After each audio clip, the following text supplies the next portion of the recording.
सभी माता बहनों को मेरा हार्दिक प्रणाम। आज हम आप लोगों से बात करेंगे हरतालिका तीज के बारे में। इसका महत्व क्या है, इस व्रत को कब रखना है, पूजा का शुभ मुहूर्त क्या है, इस व्रत में क्या सावधानी रखनी चाहिए, जो पहली बार व्रत को रख रहा है उसके लिए क्या है विशेष नियम। तो आइए इस पे हम शुरू करते हैं। हरतालिका तीज का व्रत पार्वती जी ने शंकर जी को पाने के लिए रखा था। हरतालिका का मतलब होता है, हर का मतलब होता है हरण करना, तालिका का मतलब होता है सखियां।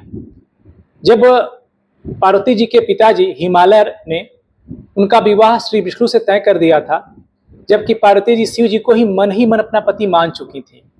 ऐसे में ये बात उन्होंने अपनी सखियों से बताई। सखियों ने उनका हरण करके उनको घने जंगल में ले गई और वहां जा करके पार्वती जी ने भगवान शिव की पूजा की और उसके बाद भगवान शिव उनसे प्रसन्न होकर के उनको इच्छित वर प्राप्त करने के लिए वरदान दिया। तो उन्होंने इच्छित वर में भगवान शिव को अपने पति के रूप में मांगा। इस प्रकार से पार्वती जी ने भगवान शिव को प्राप्त किया था।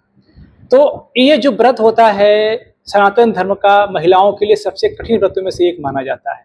ये व्रत निराजल होता है।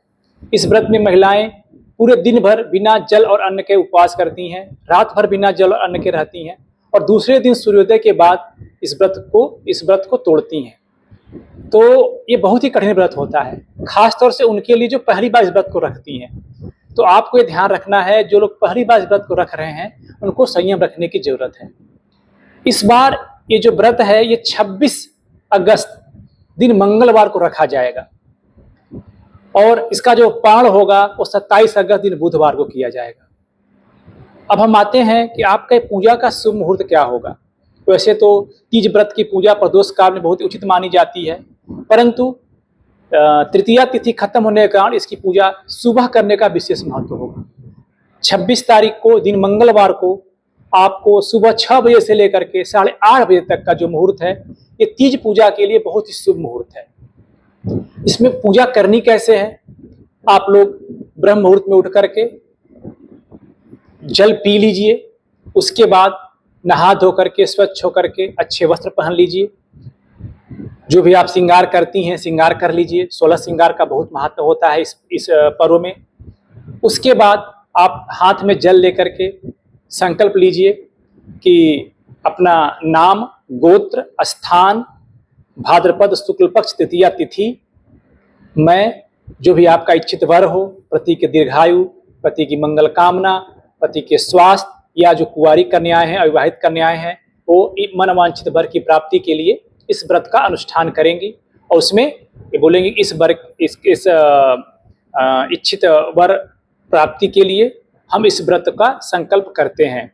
उसके बाद जल को नीचे गिरा दीजिए, भगवान शिव पार्वती हमारे व्रत को सकुशलता पूर्वक संपूर्ण करें। अब आपका संकल्प हो गया। उसके बाद अगर आप उसी समय पूजा करना चाहती हैं तो पूजा आप कर ले। इसमें मिट्टी के प्रतिमा का बहुत विशेष महत्व होता है। अगर आप खुद बना सकती हैं शिव पार्वती की प्रतिमा तो बनाइए, अन्यथा बाजार में रेडीमेड मिलता है मिट्टी की प्रतिमा, इस दिन आप वहां से ले आइए और शिव मिट्टी के प्रतिमा का पूजन कीजिए शिव पार्वती का। इसमें आप जो पूजा का विधि होता है आप उनको आवाहन कीजिए, अच्छे से उनको आसन प्रदान कीजिए और उसके बाद उनको पंचामृत से स्नान करवाइए और जल से जो भी आपके पास उपलब्ध सामग्रियां हैं, धूप, दीप, नैवेद्य, दक्षिणा, प्रदक्षिणा, पान, जो भी आपकी श्रद्धा है, जो भी आपकी इच्छा है, आप खुद पूजा करें या किसी आचार्य को बुलवा करके पूजा करवा सकती हैं। इसके बाद अब विशेष फल की प्राप्ति के लिए अब कुछ आपको, अगर आपका कुछ विशेष कामना है उसकी प्राप्ति के लिए कुछ मैं मंत्र बताऊंगा। जैसे अगर कोई कुंवारी कन्या है, अविवाहित महिला है, अगर उनको मनवांछित वर की प्राप्ति चाहिए तो इसमें आप उस दिन जो सीता जी ने पार्वती जी की स्तुति की थी, जय जय जय गिरिराज किशोरी, ये आप स्तुति जरूर आप कहें, इससे भगवती बहुत प्रसन्न होती हैं। इसके बाद एक विशेष मंत्र है कात्यायनी मंत्र। जिसकी विवाह में देरी आ रही है, जिसकी समस्याएं, खास तौर से जो प्रेम विवाह करना चाहती हैं और उनका विवाह किसी भी कारण से नहीं हो पा रहा है, उनके लिए ये जो कात्यायनी मंत्र है, ये कात्यायनी मंत्र बहुत ही प्रभावशाली होता है। अब मैं आप लोगों को इसके बारे में बता रहा हूँ और इसका मैं विवरण डिस्क्रिप्शन में लिख भी दूंगा ताकि आप लोगों के लिए बहुत ही आसान हो जाए। जो मंत्र है, ओम कात्यायनी महामाये महायोगिन्यधीश्वरी नंद गोपसुतम देवी पति में कुरु ते नमः। ये मंत्र है, इसका आप 108 बार इसका जप कीजिए, आपको इसका बहुत लाभ मिलेगा। इसके अलावा जब आपका पूजन हो जाता है तो आप पूजा करने के बाद दूसरे दिन जो भी आपकी पूजन सामग्री है आप उसको किसी नदी में प्रवाहित करें। अगर आपके पास कोई नदी नहीं है तो आप उसे चाहें तो किसी पेड़ के नीचे मिट्टी खोद करके उसके नीचे भी दबा सकते हैं। इस व्रत में आपका जो तीज व्रत की कथा है, हरतालिका तीज के व्रत की कथा का उसका बहुत बड़ा महात्म्य है। इसका उल्लेख स्कंद पुराण और भविष्य पुराण दोनों में मिलता है। और भविष्य पुराण में बहुत ही विस्तृत रूप से इसका उल्लेख किया गया है। मैं इसका एक आपको अलग से वीडियो बनाऊंगा क्योंकि उसमें पूरी किताब होगी, आप उसको देख करके चाहे तो पढ़ सकते हैं या जो मैं कथा कहूंगा आप उसको सुन सकते हैं। इसके कथा सुनने का बहुत बड़ा महत्व है। अगर आपके पास वो पुस्तक उपलब्ध नहीं है तो मैं अभी दूसरे वीडियो में ये पुस्तक उपलब्ध कराऊंगा। आप हमारे यूट्यूब चैनल को सब्सक्राइब कर लीजिएगा ताकि आपके पास इस समय से पहुंच जाए, आप उसको देख लीजिएगा। आप चाहें तो उसको खुद देख के म्यूट करके पढ़ सकती हैं या आप हम कथा को कहेंगे आप सुन सकती हैं। इस कथा को पढ़ने और सुनने दोनों का बहुत बड़ा महात्म्य है। तो इस प्रकार से आप अपने व्रत को संपन्न करें।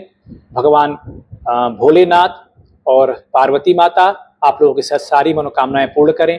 जो आपके पति हैं वो दीर्घायु हों, स्वस्थ हों और उन्हें सुख समृद्धि प्राप्त हो।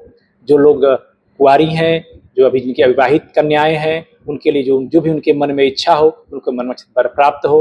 यही शुभकामनाओं के साथ फिर मिलते हैं हरियाली तीज की कथा के साथ। तो तक हमें आज्ञा दें। हर हर महादेव।